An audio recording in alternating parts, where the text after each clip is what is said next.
We're happy you joined us today on The Final Takeaway.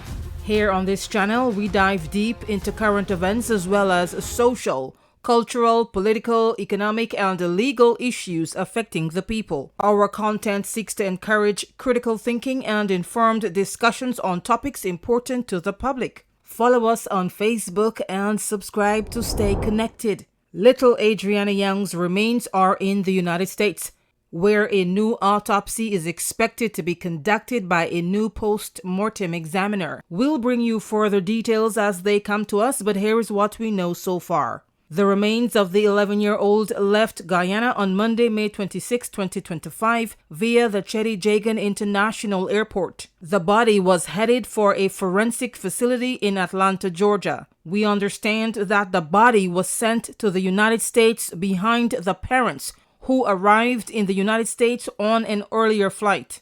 Some individuals expressed concerns over the child's remains leaving on a separate flight. The reason for separate flights could not be confirmed up to the time of uploading this video. This isn't surprising, as people have been skeptical about the handling of Adrianna's case by the local authorities. We plan to keep you updated as soon as we know the location of the autopsy, the names of the forensic experts, and their findings. According to reports, a team of 3 pathologists from overseas conducted an initial autopsy on April 28, 2025. That was 4 days after the child's lifeless body was recovered from the swimming pool at the Doubleday Hotel located at Tushin, Essequibo, Guyana. Subsequent reports stated that only the pathologist appointed by the Guyana government performed the post-mortem exam. The other 2 pathologists functioned as observers. President Irfan Ali and the Minister of Health, Dr. Frank Anthony, announced to the public that the child's death was ruled a drowning. The pathologist reportedly found no sign of foul play. They hurriedly left the country without directly speaking to the press about their findings. Needless to say, Adrianna's parents were left dissatisfied about the initial autopsy report, believing in their heart of hearts that their daughter met her death as a result of a homicide. Persons present at the hotel while Adrianna was reported missing, and when she was recovered from the swimming pool, also suspected foul play. Homicide suspicions stem from the condition of the body when it was pulled from the pool about 20 hours after the child had suddenly vanished. According to eyewitnesses, the child could not have drowned, since the pool was searched several times by different individuals who turned up empty-handed.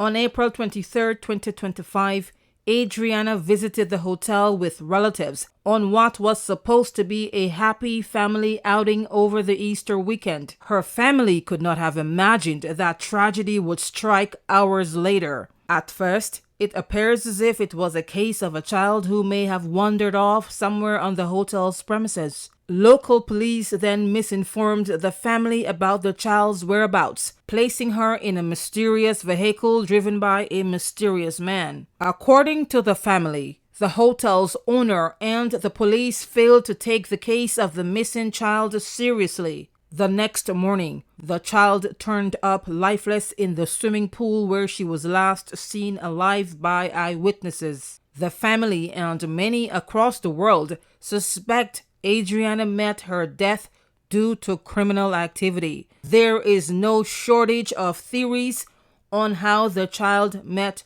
her demise. As a result of the handling of the case by the police and the alleged government-appointed post-mortem doctors, the family appears to have zero trust in any reports coming from the police or the pathologists. Their chronic distrust in local officials and institutions led to calls for international investigative bodies to get on the case. The family preferred the Federal Bureau of Investigation, the FBI, but the government selected a retired homicide investigator from the Royal Canadian Mounted Police. President Ali subsequently ruled out the idea of inviting other international investigators, which effectively closed the door on any FBI investigation. We were informed that Adrianna's parents were never given a copy of the autopsy report, adding to the family's suspicions. With more questions than answers, the family decided to opt for another post-mortem.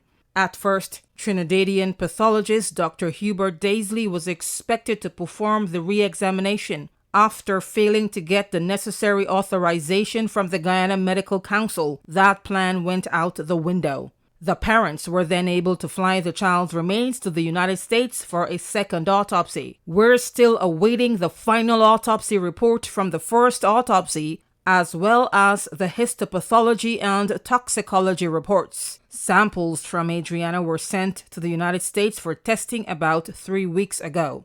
Let us know your views on this update and remember to turn on YouTube notifications to get notified of future posts. Thanks for watching. Stay safe.